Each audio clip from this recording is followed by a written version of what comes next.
What happens when a life built on financial success collides with the harsh realities of those forgotten by society? In a city brimming with luxury, one man's fortune felt less like freedom and more like an anchor, a burden he could no longer ignore. His name was Richard, and from the outside, everything about him spelled success. Yet, on the inside, a profound emptiness gnawed at his conscience, urging him to look beyond the opulence surrounding him. In a world where wealth glistens like gold, Richard's soul had begun to scream for redemption. He'd risen to the top of a corporate empire, but found that each step made him feel increasingly isolated from the people whose names he never bothered to learn. The gleaming tower that bore his name once filled him with pride.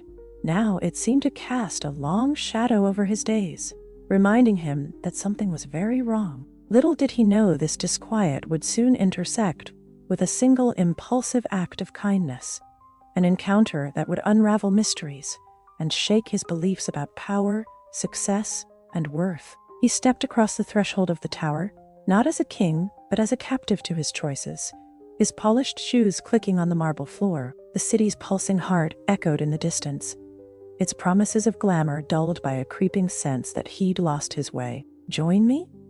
he might have said to anyone who'd listen, "as I venture from a life of opulence into the heart of stories that speak of loss, resilience, and the true essence of compassion." Because that is precisely what fate had in store for him. The first step in that journey appeared on a bustling street corner.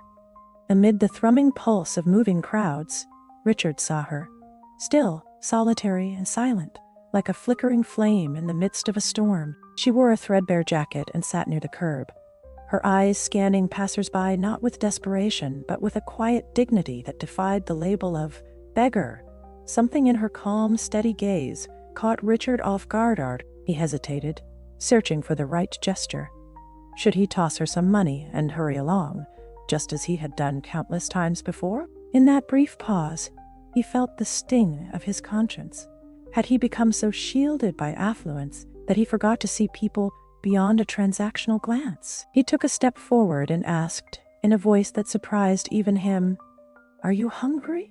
The woman looked up, eyes reflecting a mixture of suspicion and guarded curiosity. She nodded tentatively, and Richard extended a hand, gesturing toward a small diner down the street. In that moment, neither one realized this meeting would reshape both their lives. If you believe true wealth is measured not by what we have, but by what we give, now is the time to join this transformative journey. Richard could feel his heart pounding as he led the woman, whose name he soon learned was Sarah, into the diner. The place was modest, its linoleum floors and scuffed tables a far cry from the opulent boardrooms and upscale restaurants that occupied most of his days. He caught a few curious glances from other patrons who recognized him, the famous executive known for building half the high-rises in the city, but he ignored them. What mattered was the subtle tremble in Sarah's posture, as if she half expected someone to eject her at any moment.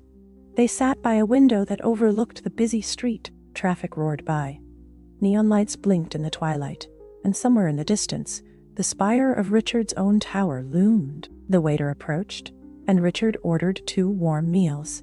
Simple comfort food, not the gourmet fare that peppered his usual business lunches. Then he turned his attention to the woman across from him.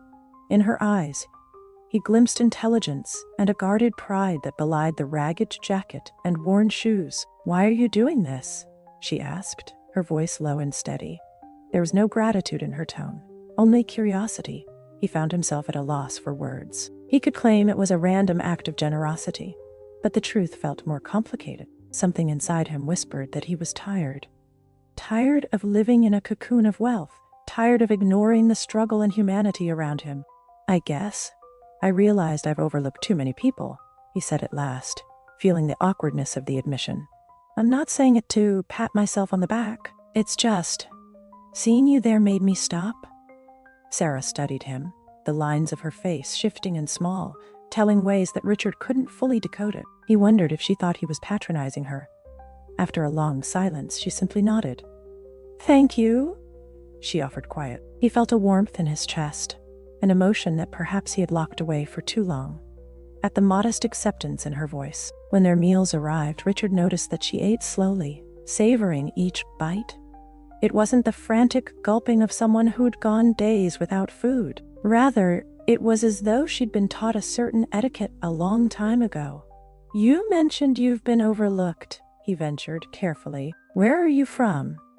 Sarah's jaw tensed. "Different places," she said curtly, then took another bite. He sensed a boundary there, a fence around her personal history that she wasn't ready to open. Respecting that, he steered the conversation to more mundane questions. How she liked the food, whether she'd been to this diner before. She answered politely but sparingly, as though weighing every word.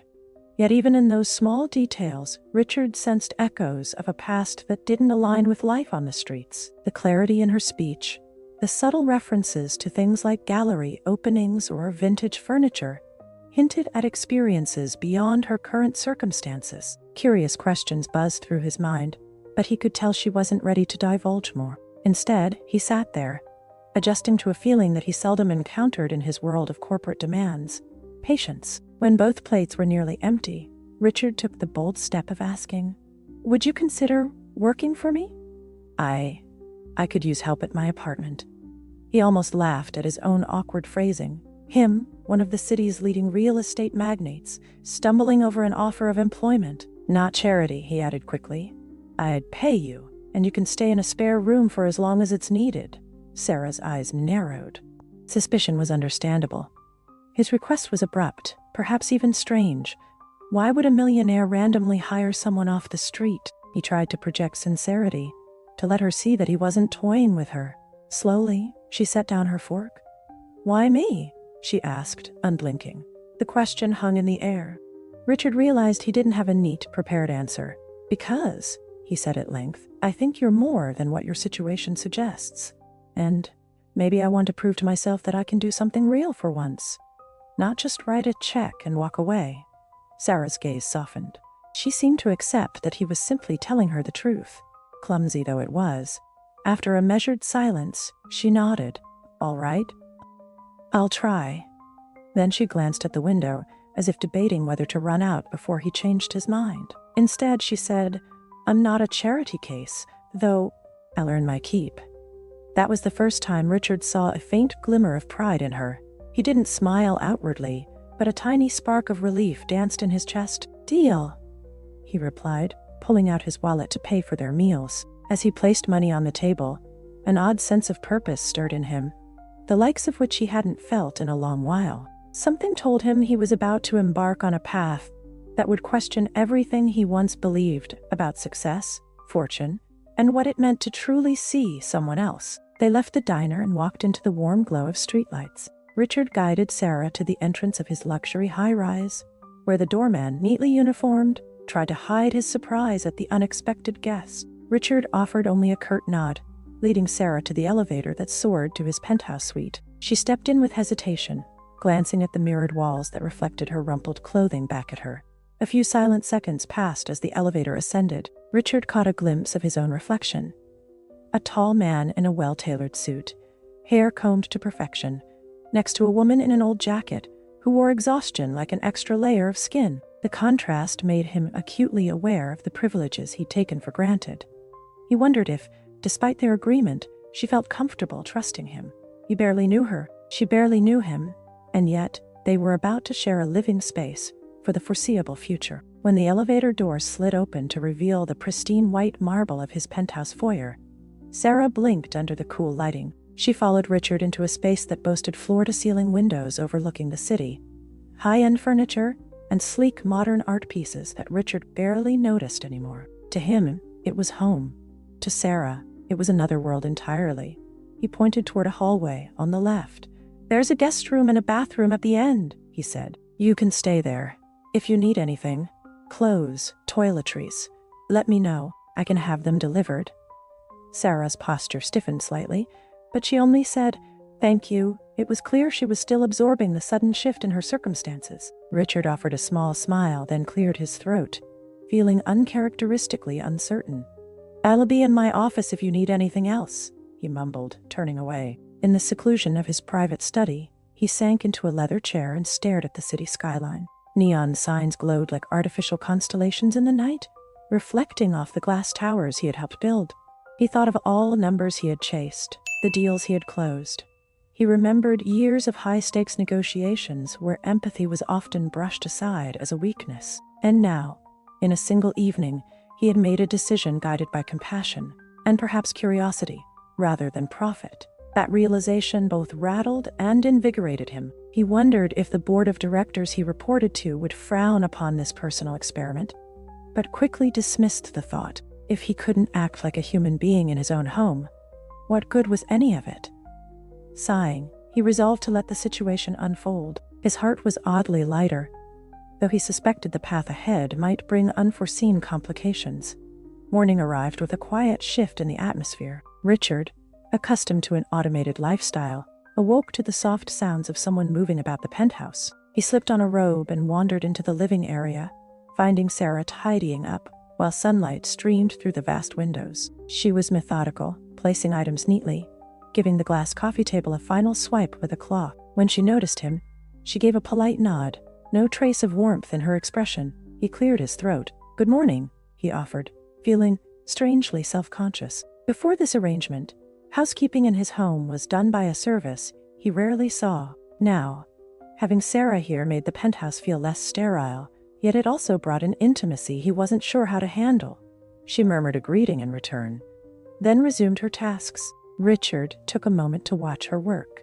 The caution in her movements suggested she hadn't grown comfortable in these surroundings yet. He almost felt guilty for the extravagance she was forced to adapt to, as if her presence reminded him of a deeply ingrained inequity that no single act of kindness could fix overnight. "I'll make coffee," he said awkwardly, moving toward the kitchen. Sarah didn't protest. In fact, she looked relieved that he wasn't expecting her to do it. As the coffee machine whirred, he tried to start a conversation. "Have you always lived in this city?" She hesitated, then shrugged. "I've been here a while." Her eyes darted away as though searching for a safe topic. "I used to. Well, I had a different life once." He waited, hoping she might share more. When it became clear she wouldn't, he nodded and kept his questions at bay. Perhaps in time, she'd trust him enough to open up.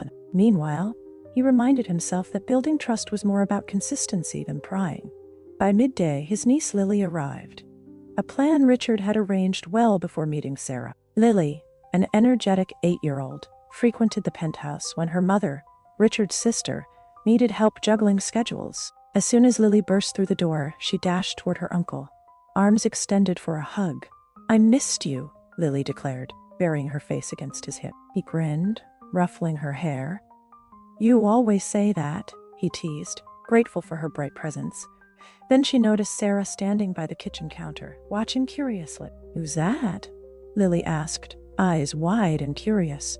Richard introduced Sarah gently. Lily greeted her with a shy smile, but any trace of shyness vanished once she spotted Sarah's faint paint smudges on her hand. "You paint?" Lily asked excitedly, holding up a small sketch she'd been working on in the car. Sarah's eyes flickered with something akin to longing. "I used to," she admitted, tension showing in the tightness of her voice. "It's been a while." Richard watched as Lily peppered Sarah with questions about brushes and colors. It was the most open expression he'd seen on Sarah's face so far, a hint of warmth he hadn't expected. But when Lily asked if she could see Sarah's paintings, Sarah stiffened. "I don't have them anymore," she said, her tone clipped. Lily looked disappointed, and Richard decided to intervene. "Maybe you can show Lily how to mix colors someday," he suggested gently, trying to keep the mood light. Sarah hesitated, then nodded. An unspoken tension hovered in the air, though, reminding him that Sarah's past wasn't something she'd freely share just yet. That evening, as Lily settled in one of the spare rooms with her crayons and sketchbook, Richard found Sarah in the living room, gazing out at the city light. She stood with her arms wrapped around herself, her reflection captured in the floor-to-ceiling window. He approached quietly, clearing his throat to announce his presence. "It's beautiful from up here," she said without turning around. Her voice held a note of awe, but also something else, perhaps sadness. "I used to think the city lights were magical. Now, they just remind me how easy it is to hide in plain sight." He swallowed, not entirely sure what to say. "It can feel lonely," he offered. "I've lived in this penthouse for years, and sometimes I feel like I'm a spectator rather than a participant in life." Sarah turned slightly, enough that he could see the reflection of her face in the glass. "You lonely?" she echoed with a quiet scoff, though not unkindly. "I imagine people line up just to be around someone like you." A wry smile tugged at his lip. "That's the trouble. They line up because they see me as an opportunity, a stepping stone for their own ambitions. It's rare to find genuine connection when people assume you can solve their problems with money." She said nothing at first, but he sensed a softening of the guardedness she carried. He wondered if she might share something about her own life, something that might help him understand how a once artistic soul ended up on a street corner. Instead, she turned the conversation toward practicality. "I was thinking," she began, shifting her stance, "maybe I could do more than just clean. If you have errands or tasks that could use a more personal touch, I'm willing." He studied her face, the remnants of dignity fighting to reassert themselves. "I can always use help organizing my schedule," he admitted, "and the business side of my life is chaotic. But only if you want to." "I'm not forcing you to do anything beyond what you're comfortable with," Sarah nodded. "I want to earn my keep. If I'm going to stay here, I'd rather contribute more than dusting shelves." Then she paused, hesitating. "Thank you," she said quietly, voice laced with sincerity. "You didn't have to do this." He opened his mouth to reply, but found himself speechless. For years, he had been the type to measure success by acquisitions, deals, and net worth. Now, all it took was one person's gratitude to make him feel more accomplished than any corporate victory ever had. Unsure of how to handle that revelation, he simply placed a hand on her shoulder, gave a small squeeze, and let the moment speak for itself. Over the next few days, Sarah eased into her role, balancing mundane chores with small administrative tasks for Richard's business. She sorted through a backlog of emails, streamlined his calendar, and even took a few phone calls, adopting a polite but firm manner that made Richard suspect she'd done office work before. Yet, she never elaborated. His respect for her grew. He caught glimpses of intelligence and adaptability that didn't align with the narrative of a person who simply fell on hard times. She was guarded, yes, but she was also resourceful in a way that hinted at a significant past. Something told him she was used to a life far different from the one she was living now. And then, one afternoon, while tidying Richard's study, she came across a file of old business newspapers. One headline read, "Sarah Thompson, Scandal Rocks Once Promising Artist." Her own name stared back at her from the article, revealing details of a betrayal that had propelled her from a rising star to a pariah. It mentioned a once-acclaimed gallery show, a lost inheritance, and whispers of financial mismanagement. The final line suggested she had disappeared from the art world, leaving behind unanswered questions and shattered reputations. Heart-pounding. Sarah snapped the folder shut before Richard returned. A wave of panic surged through her. Had he found these articles? If he did, would he throw her out, branding her a con artist or a thief? She slipped the file beneath a stack of papers and composed herself just as Richard stepped in, phone in hand. He seemed oblivious to her discovery, his expression worn from a tense conference call, but a flicker of guilt burned in her chest. She knew it was only a matter of time before the truth came to light. That evening, Richard discovered the same file, ironically while searching for a different document. He froze at the sight of the headline. Sarah Thompson. The name was identical to his new housemate. Baffled, he read through the old story. It depicted a talented artist whose career imploded under accusations of financial impropriety. Though it was unclear if she was the perpetrator or the victim, his heart thumped heavily. Could it be a coincidence? Everything about the story, especially the timeline, seemed to match what little he knew of Sarah's past. It spoke of her going from a life of relative comfort to being effectively blacklisted in the art community. Frowning, he sat down, rubbing his temples as the puzzle pieces fell into place. Why hadn't she told him? Did she fear he would judge her? Or worse, had she been hiding a darker side all along? Memories of her quiet dignity and earnest work ethic tempered his initial surge of suspicion. Still, a wave of anger welled up. He felt deceived, yet at the same time, he realized she might have been waiting for the right moment to share her story. Or perhaps she hadn't wanted to share it at all. Unable to quell his restless thoughts, he paced the penthouse until he heard the door open. Sarah had gone out to pick up groceries. And now she was back, setting the bags on the kitchen counter. The tension in Richard's posture must have been obvious because she paused, scanning his face. "Something wrong?" she asked. He held up the newspaper article, his voice shaking. "Why didn't you tell me who you really are?" "Sarah Thompson, the artist who vanished after a scandal."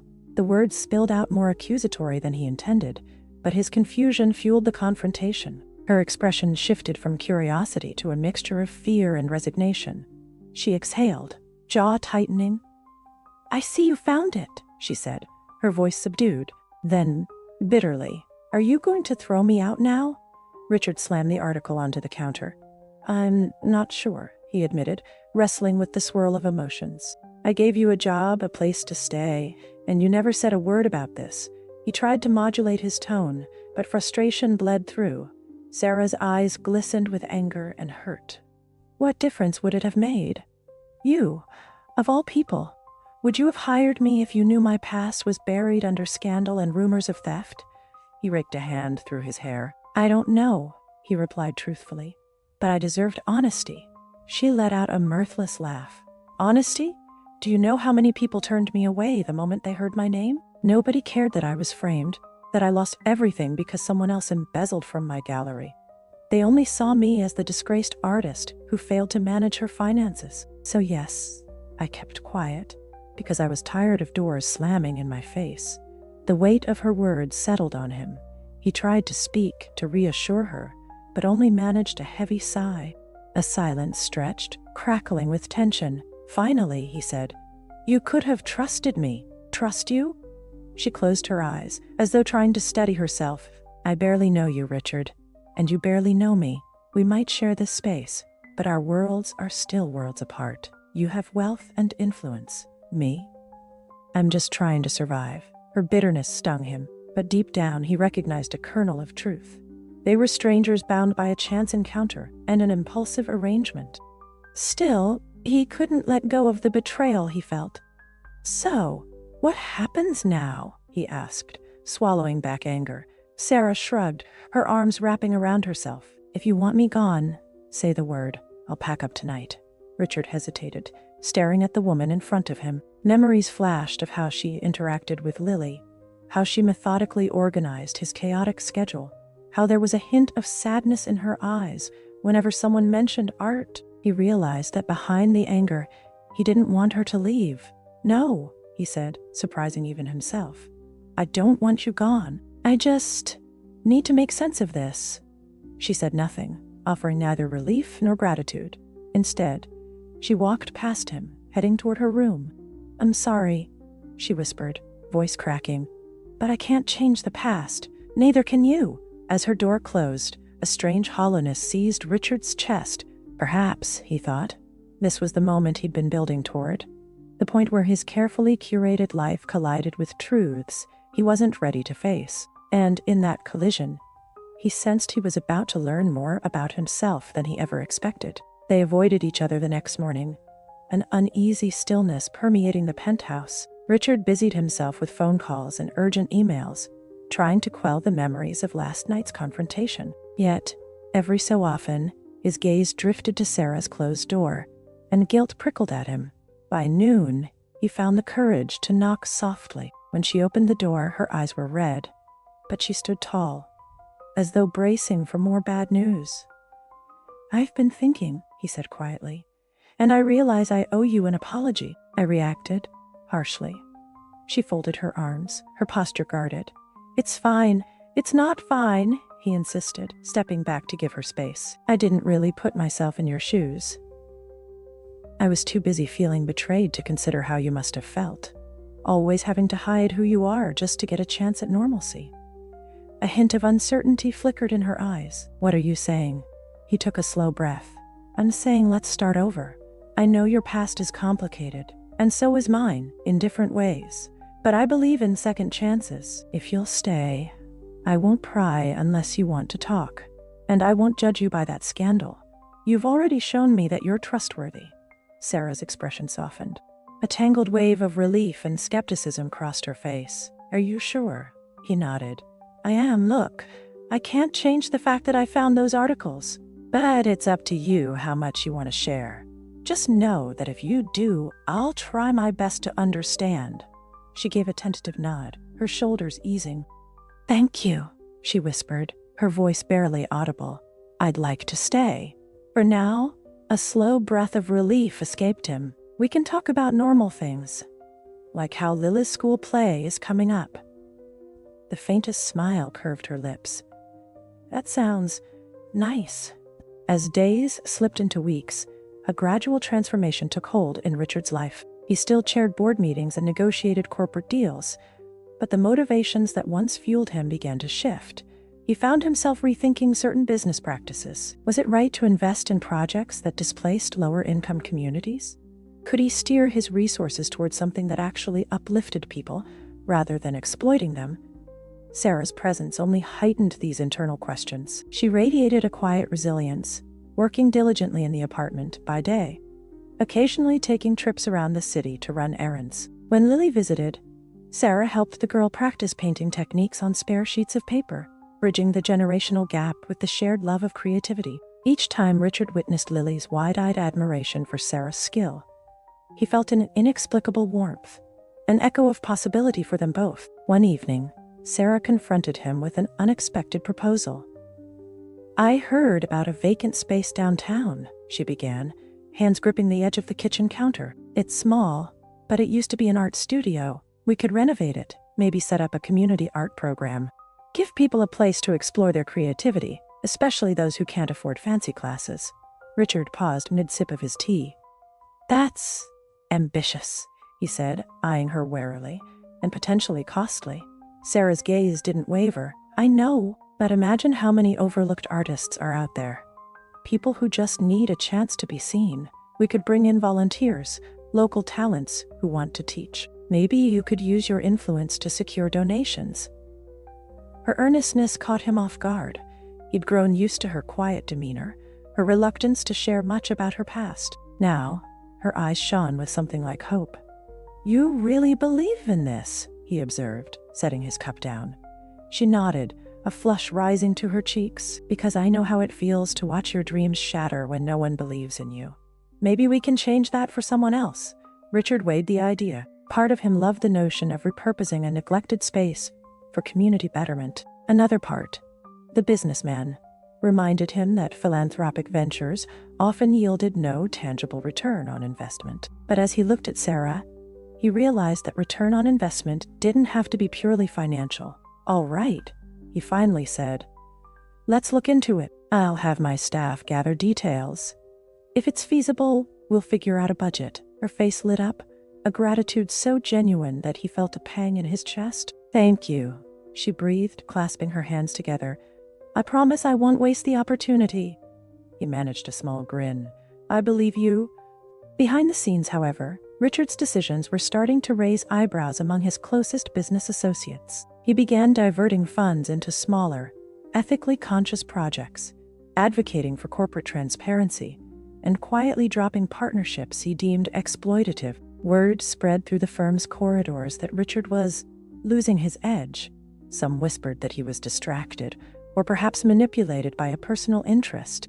Others thought he was simply going through a midlife crisis. His main business partner, a calculating man named Alan, was particularly vexed.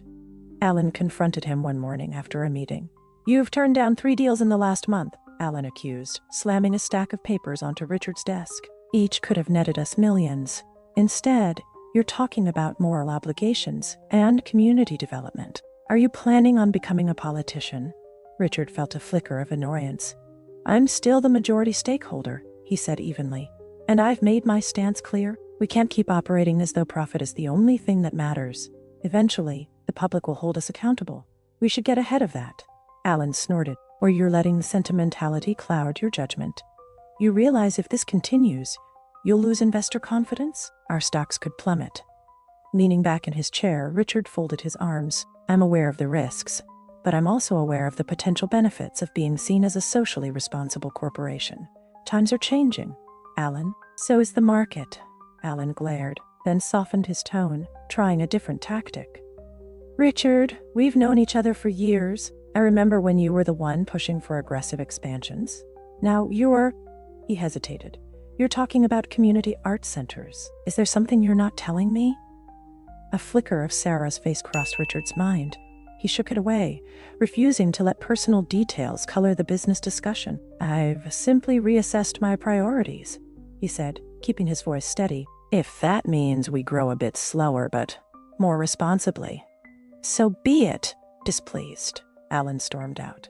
Muttering under his breath, Richard exhaled, shoulders tense. He knew conflict was brewing, and sooner or later, he'd have to decide just how far he was willing to push these reforms. Part of him wished he could explain everything, that his changing perspective had roots in empathy, something awakened by the battered pride of a once prominent artist he'd met by chance. But he also knew that in the corporate world, such sentiments were easily dismissed as weakness. When Richard returned home later that night, he found Sarah in the living room, papers spread across the coffee table. Blueprints and photographs of the old downtown art studio lay among them. She glanced up, greeting him with an air of excitement. I did some digging, she said. The building's structurally sound, just needs some aesthetic work and supplies. I've compiled a list of potential grants or sponsors we could approach. He felt a tired smile tug at his lips.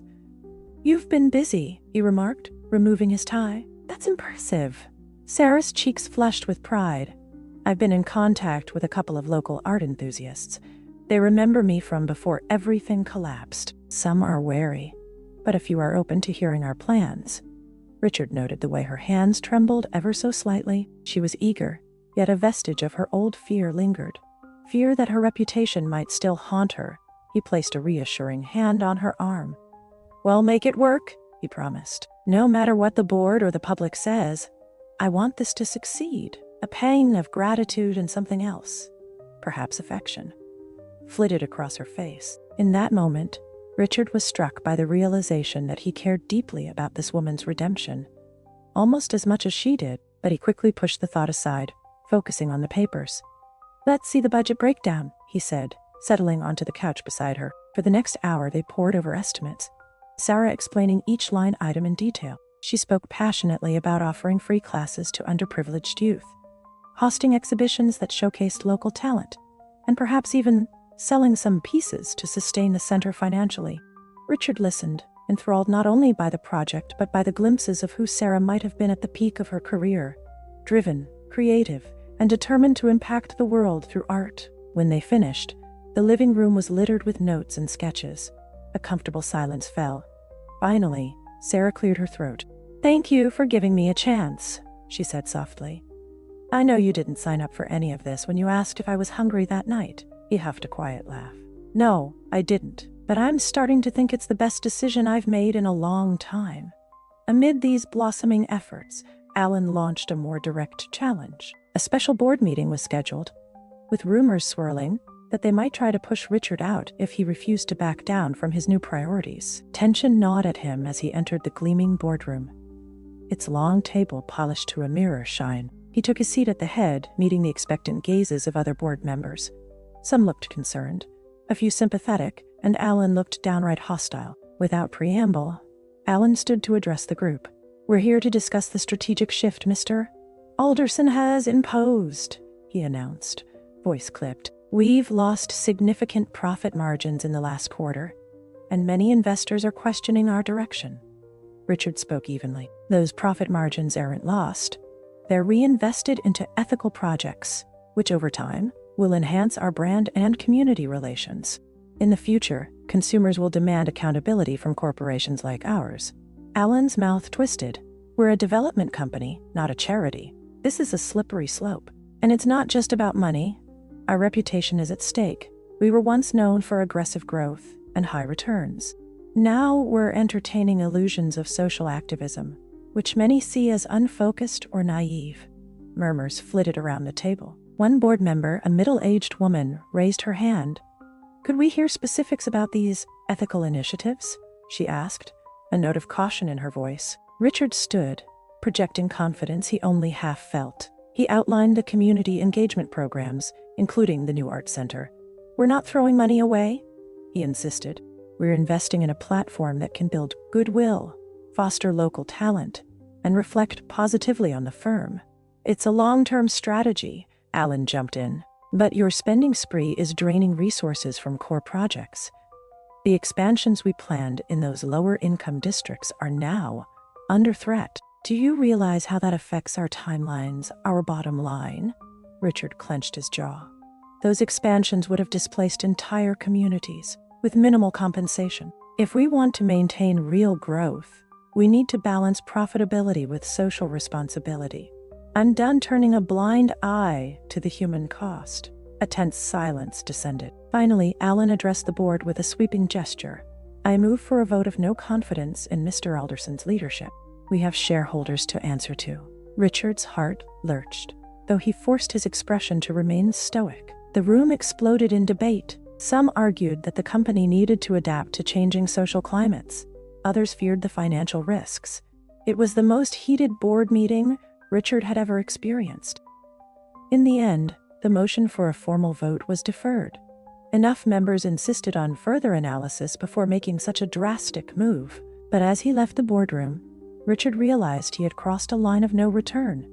Either the company would shift under his guidance, or the old guard would remove him. A quiet resolve hardened in his chest.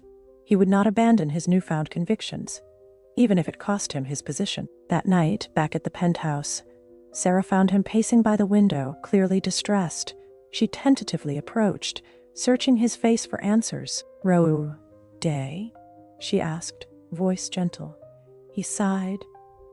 "They tried to oust me, or at least they wanted to. My approach is too risky for them." Sarah pressed her lips together. "I'm sorry if it's because of the community project?" "No," he cut in. "It's not your fault. I've been complicit for too long, signing off on deals that valued profit over ethics. You might have opened my eyes, but I chose this path." He paused, gazing at her. "And I'd choose it again." She stepped closer, and for a moment they simply stood side by side, watching the city's lights flicker. "I'm scared," she admitted softly. "If you lose your position, the board might shut down our entire initiative. Everything we've worked for could vanish." Richard felt a surge of protectiveness. "I won't let that happen," he vowed. "We'll find a way to keep it alive, even if I have to fund it personally." She studied him, concern etched on her face. "You mean that, don't you?" He nodded, swallowing hard. "Yes. I've seen what a difference it can make. Even now, with just a handful of artists expressing interest, there's an energy around that studio. It's worth fighting for." Sarah exhaled, relief and fear mingling in her eyes. "All right," she said, voice trembling slightly. "Then we fight together." In that moment, Richard felt the magnitude of his transformation. He had always fought for deals, acquisitions, expansions, things measured in spreadsheets and quarterly reports. Now he fought for people, for creativity, and for the intangible yet powerful force of hope. And by his side stood someone who embodied a second chance, reminding him that redemption was indeed possible. In the coming weeks, the community art program launched on a small scale. Volunteers helped clean and repaint the old studio, local residents donated art supplies, and curious onlookers peeked in at the vibrant murals taking shape on the once dreary walls. Sarah guided new participants with gentle expertise, her voice growing steadier every time someone asked about her artistic background.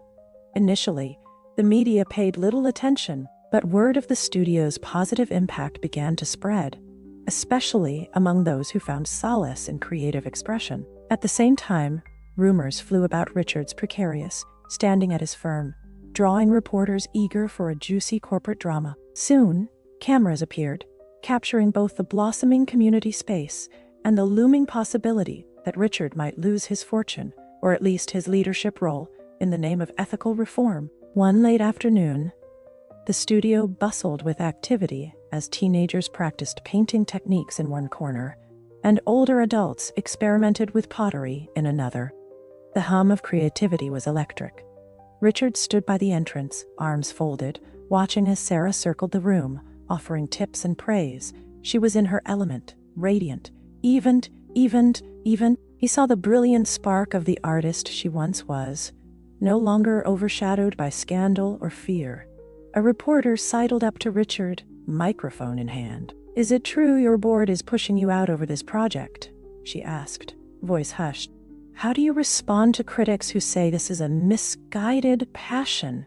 He resisted the urge to glare. Instead, he answered honestly, I respond by pointing around this room. Look at these people. Some come from tough backgrounds, some lost their jobs, some lost their sense of purpose.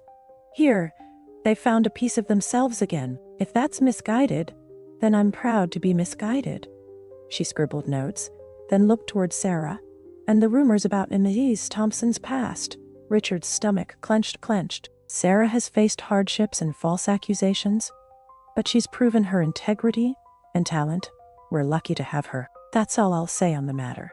As the reporter stepped away, Richard spotted Sarah giving a quick demonstration to a newcomer struggling with brushstrokes. The newcomer brightened when they finally got it right, and Sarah's eyes lit up, mirroring that joy. At that sight, Richard felt a powerful affirmation that they were on the right path.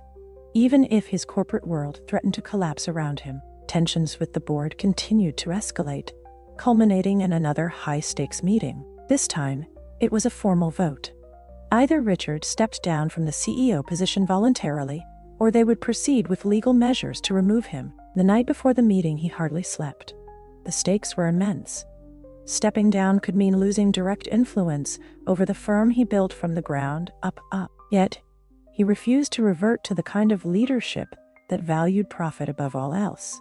In the morning, he dressed in a suit that felt heavier than usual. As he slipped on the jacket, he recalled a time when wearing it filled him with pride. Now, it felt like armor for a battle he never expected to fight. Before heading out, he found Sarah in the penthouse living room, tidying some leftover art supplies Lily had left behind during her last visit. She glanced up, reading the tension in his stance. Without words, she approached and placed a hand on his shoulder. Whatever happens, remember we're making a difference, she said softly. I don't want you to lose everything, but I respect that you won't compromise on what's right. He gently squeezed her hand in acknowledgement. I'm just hoping the board sees reason. We can still be profitable and do good. They're not mutually exclusive. Her eyes shone with concern. Good luck, she whispered. He nodded, and with a final look at the penthouse, the home that no longer felt so empty, he walked out the door, bracing himself for the trial ahead. The boardroom was somber, a hush over the assembled members. Alan stood at the head of the table, effectively commanding Richard's usual spot. We're here to finalize the vote, Alan announced, his tone self-important. Alderson has chosen a path that endangers our fiscal stability. Unless he commits to reversing these policies, we must remove him. Richard inhaled, steeling himself. He took his place at the table, shoulders squared. I won't reverse them, he said firmly. I understand your concerns, but I believe we'll thrive by adapting to a more socially responsible model. If that means I step aside, so be it. But I hope some of you consider the long-term benefits of what I've started. A series of formalities ensued. Each board member stated their position. Some displayed sympathy, acknowledging that the corporate landscape was indeed shifting. Others insisted on immediate returns, condemning Richard's approach as too radical. With each word spoken, tension ratcheted higher. When the final tally was counted, Alan declared victory. The board has voted in favor of requesting your resignation, he said, unable to mask his satisfaction. You have until tomorrow to clear out your office. A mixture of anger and heartbreak swept through Richard. He poured his life into this company, yet in this moment, he felt unexpectedly calm. Standing, he surveyed the room with a steady gaze. So be it, he said quietly. I'll step down. But mark my words, a time will come when companies like ours will be judged, not by short-term profits, but by the impact we have on people's lives. I only hope it's not too late for you to realize that. Alan smirked, turning away. A few board members exchanged regretful looks, but no one spoke up in Richard's defense. With that, he walked out, chest heavy yet oddly unburdened by regret. He'd made his choice. He'd fought for what he believed in. The news broke within hours. Richard Alderson resigns as CEO, board concerned over radical shift. Headlines swirled online and business reporters hounded him for quotes. He ignored them, focusing instead on the one place he truly felt welcomed now, the Community Arts Center. He arrived at the studio in the late afternoon, shoulders tense, mind spinning. Sarah was there, helping an older woman refine a pastel drawing. Spotting Richard's ashen expression, Sarah excused herself and hurried over. He exhaled shakily. "They voted me out," he said, voice raw. Her eyes widened. "I'm sorry," she whispered. "I really am. You must feel—" He held up a hand, blinking back a flood of emotions. "I feel disappointed, yes, but also relieved. Now I can focus on this without conflict of interest." He gestured around at the bustling center. "I still have resources, personal investments. I'll pour them into keeping this place going." Sarah's face reflected both concern and gratitude. "You do that?" He nodded. "I gave up my title, not my entire fortune. The board can't touch what I personally own." Then he paused, letting out a long breath. "Sarah, I'm all in. If we fail together. If we succeed, it'll be on our own terms." She pressed her lips together, eyes shimmering with unspoken emotion. Rather than words, she reached for his hand and squeezed it, letting him know he didn't stand alone. In the weeks that followed, there was a certain freedom in Richard's life that he hadn't anticipated. Free from the constraints of corporate board approvals, he and Sarah were able to expand the art program quickly. Donations from individuals who believed in their mission poured in, buoyed by the wave of publicity around his resignation. Some hailed him as a hero, others mocked him as a sentimental fool. He took it all in stride, focusing on the tangible impact happening within the studio's walls. Local news stations came to film uplifting stories. One piece featured a teenage graffiti artist who channeled his frustration into vivid murals instead of street vandalism. Another profiled an elderly woman who sold her first painting at 70, tears of joy streaming down her cheeks. Every success story revalidated Richard's conviction that he had chosen the right path. Still, not everything was smooth. Skeptics labeled the project an overhyped vanity venture. Former colleagues distanced themselves, worried about their reputations, and occasionally, reporters dug into Sarah's scandal, hoping to churn up drama. Each time, Richard and Sarah addressed the curiosity with calm transparency, emphasizing that the program was about creating opportunities for healing and expression. It was during one of those interviews that Sarah, standing before a wall of vibrant paintings, felt compelled to speak her truth on record. "Yes, I'm Sarah Thompson," she said, chin raised, "and I was once at the center of a scandal. Betrayal and embezzlement destroyed my career. But that's not the end of my story. People deserve second chances. This center is proof of that." Richard stood beside her, heart swelling with admiration for her courage. She no longer trembled when her past was mentioned. She faced it head-on, inviting others to see that personal growth was possible, even after a fall from grace. Months passed, and the art center flourished. Classes expanded, exhibitions drew crowds, and local businesses partnered with them to host community events. Richard used his remaining influence and connections to secure grants. In many ways, he felt more fulfilled than he ever had in the corner office of his old tower. One crisp morning, Lily bounded into the studio with a fresh drawing tucked under her arm. "Uncle Richard," she called, running up to him. "Sarah said I could help design the poster for the upcoming kids' workshop." Richard grinned, ruffling her hair. "That's fantastic, Lily. Let me see what you've got." She showed him a colorful sketch of children, painting side by side under a rainbow swirl of shapes. "That's beautiful," he praised, genuinely impressed. Lily beamed, then scampered off to find Sarah for more art tips. He watched his niece leave, a pang of gratitude coursing through him. This place had become a haven for so many, himself included. Glancing around, he saw Sarah chatting with a group of volunteers, the lines of her face softer, her eyes bright with the energy of someone who had rediscovered her calling.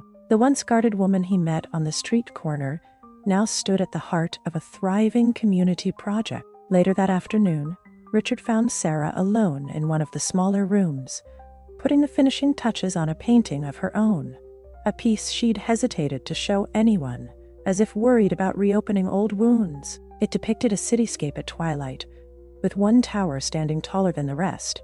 In the foreground, a solitary figure watched from below. The colors were poignant, blending blues and golds that evoked both longing and hope. "That's incredible," he breathed, stepping closer. She looked up, startled to find him there. A flush crept up her neck. "I'm still rusty," she demurred, "not quite gallery ready." He shook his head.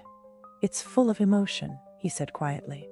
That's what matters. Have you considered displaying it in our next exhibition? Sarah hesitated, her gaze drifting to the figure in the painting, a subtle reflection of herself. I'm not sure, she confessed, voice low. I guess I'm still afraid of judgment, or maybe afraid to hope again. Richard placed a hand gently on her shoulder. You've built all this, he said, sweeping a hand to indicate the bustling center. You've taught people to face their fears and believe in themselves. Maybe it's time you believed in yourself too. Her eyes glistened with unshed tears. Maybe, she whispered. Then she mustered a small smile. Thank you for everything, he returned the smile, heart thudding with a warmth that transcended mere gratitude. Their journey had been fueled by more than just philanthropy or pity.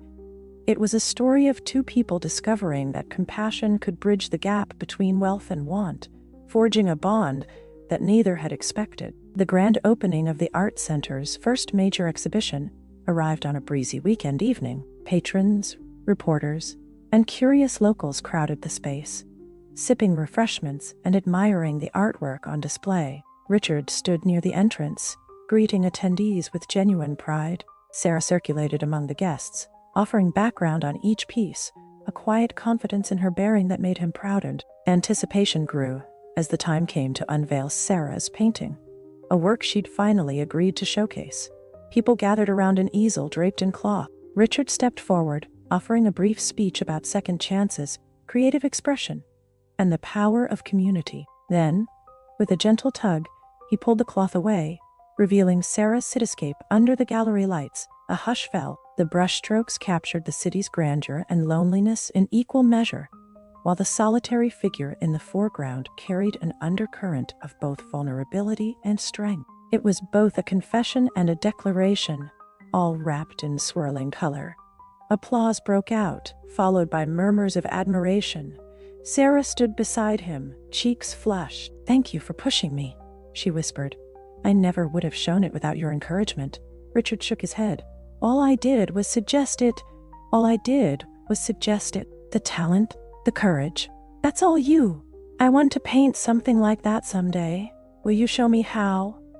Sarah laughed softly, eyes shining. Of course, Lily. You'll surpass me in no time. A well-dressed gallery owner approached, card in hand. I'm interested in talking about a broader showcase, she said to Sarah. You have something special here?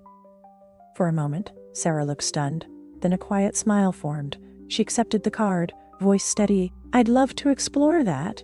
As Richard watched the interaction, he felt a swelling of gratitude. All the corporate accolades he once chased paled in comparison to witnessing this moment. Sarah stepping back into the world that once cast her out, armed now with a supportive community and a sense of renewed self. By the end of the evening, the exhibition was deemed a resounding success.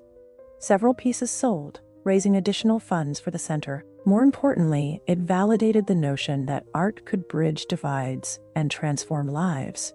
Tired yet exhilarated, Richard and Sarah found a quiet corner to catch their breath. She leaned against a wall, eyes scanning the lively crowd. If someone told me a year ago that I'd be here showcasing my work and running a community center, I'd have laughed them off, she admitted.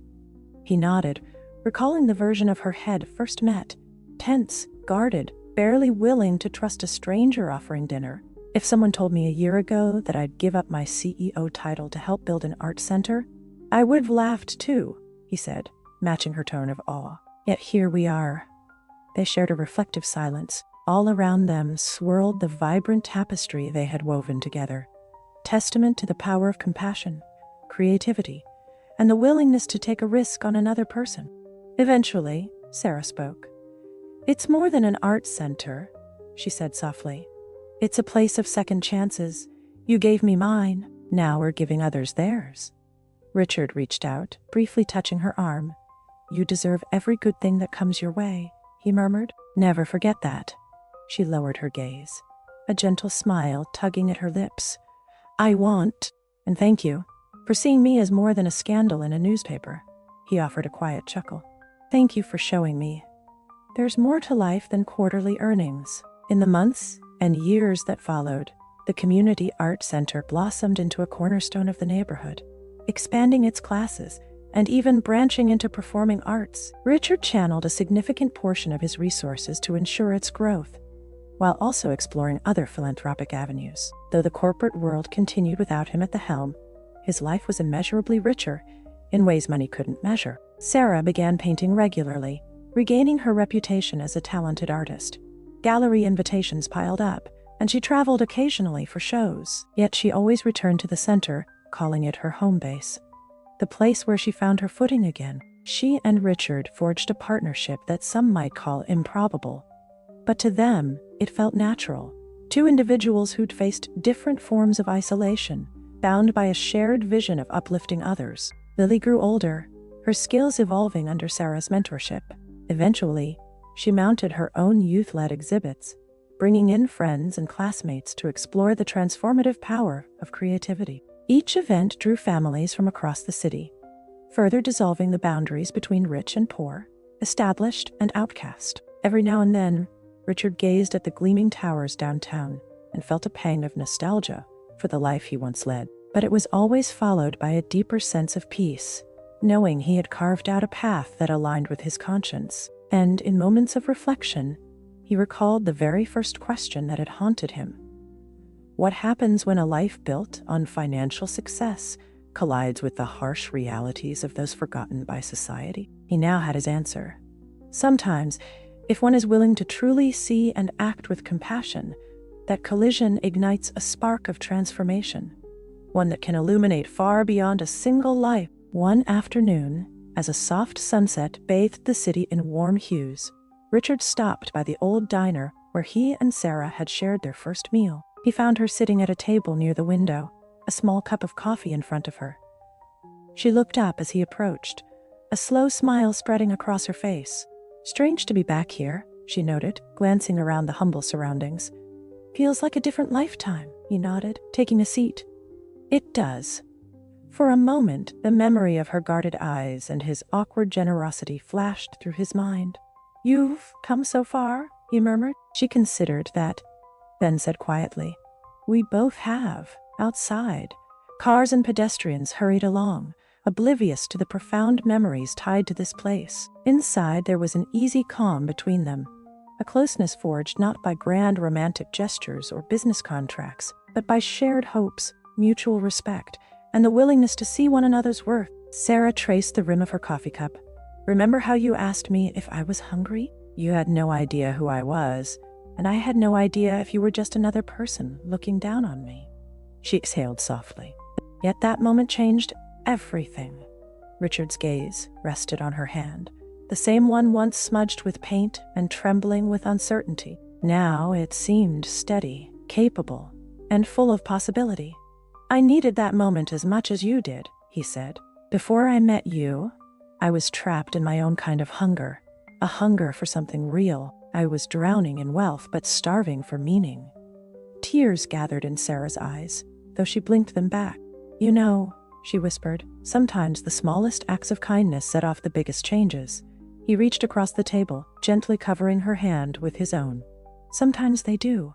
They lingered there, quiet and content, as the sun dipped below the skyline. In that diner, where their paths first intertwined, the evidence of growth, healing, and genuine human connection felt palpable. By the time they stepped outside, dusk had fallen.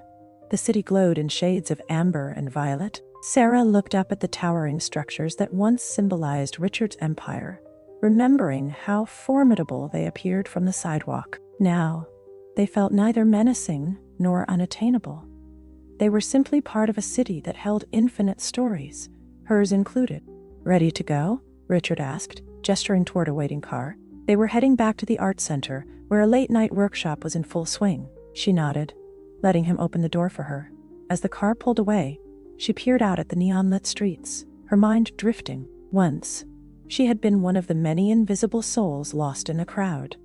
Now, she had a purpose and a partner who believed in her. The scarring memories of betrayal still lingered, but they no longer defined her. Richard, too, stared at the passing buildings, thinking of how drastically his life had changed since that fateful night. He'd lost a title but gained something far more valuable: the knowledge that wealth is empty without compassion, and that a single act of generosity can unravel entire lifetimes of missed opportunity. They arrived at the art center to find it humming with activity. A group of musicians rehearsed in one corner, preparing for a small performance. Several young painters were clustered around an easel, debating color choices. An elderly man was meticulously sculpting clay, face lit with the kind of focus that only comes from rediscovering a lost passion. Each person carried a story of struggle, of hope, of seeking connection. Sarah slipped into the crowd with ease, offering advice and encouragement. Richard observed her from a short distance, pride and admiration welling up inside him. At that moment, Lily hurried over, breathless with excitement. "Uncle Richard, Sarah told me I can help coordinate next month's show. We're going to feature artists from all different backgrounds. It's going to be huge." He ruffled her hair, smiling. "That sounds amazing, Lily. I'm proud of you," she beamed, then dashed off to corner Sarah for more instructions. Richard remained where he stood, taking in the swirl of creativity. This was his legacy, he realized. Not the tower, not the fortune, not even the corporate brand he once championed. His legacy was etched in the bright eyes of a teenager, discovering art for the first time, and in the steady hands of a grandmother molding clay for a project she'd never dreamed she could attempt. Sarah finished her conversation with Lily and approached him, her cheeks flushed from the excitement of the busy studio. "Sometimes I still can't believe this is real," she said, her voice trembling with gratitude. "That I'm here, doing this, surrounded by all these amazing people." Richard looped an arm around her shoulders in a gesture of camaraderie. "Believe it," he said softly. "You've earned it." The evening wore on, filled with shared laughter, spontaneous jam sessions, and bursts of creative inspiration. By the time the workshop ended, the last stragglers left with smiles on their faces, leaving Richard and Sarah to close up. They roamed the now quiet halls, turning off lights, stacking chairs, and tidying art stations. The echoes of the day's activity lingered like a comforting presence. At one point, they paused near a large collaborative mural, a patchwork of different styles and colors, contributed by people of all ages. Sarah traced a section of the mural that depicted two silhouetted figures standing side by side under a vibrant sky. "Looks like us," she joked quietly, her tone tinged with awe. Richard nodded. "It does, doesn't it?" They stood there side by side, absorbing the magnitude of what they had built. The center was more than a building or a program. It was living proof that empathy and courage could reshape destinies, starting with the simple act of asking someone if they were hungry. Sarah touched the mural gently. "I used to measure success by gallery invitations and praise from critics," she murmured. "Now, I measure it by the number of people who walk in here feeling hopeless and leave with a spark of joy." Richard rested a hand at the small of her back. "I used to measure success by the number in my bank account," he confessed. "Now I measure it by moments like this." She turned toward him, eyes shining with unsaid gratitude and trust. In the hush of the empty studio, both realized they had reached a profound understanding. About themselves, about each other, and about the limitless potential that arises when one decides to see and uplift another human being. In the final analysis, what Richard discovered about the beggar he'd hired transcended any scandalous headline. He discovered that beneath her worn exterior lay an extraordinary spirit, an artist robbed of her dreams, but never her dignity. Through her, he learned that the greatest wealth isn't currency but compassion, and that redemption can take root in the most unexpected of places. Their story was far from over, but it no longer needed dramatic twists to validate its worth. Each day brought new faces seeking refuge in art, each success story reaffirming their mission. And though they might never fully erase the scars of the past, they had lit a path for themselves and countless others. A path illuminated by creativity, understanding, and a shared commitment to seeing beyond appearances. Under the glow of the city's countless lights, they continued to walk that path together, united by a single truth. Real riches are found in the connections we nurture, and in the courage to see hope where others see despair. And in that sense, they both emerged as millionaires of the heart, forever changed, forever grateful, and forever dedicated to lifting one another higher than any tower could ever reach.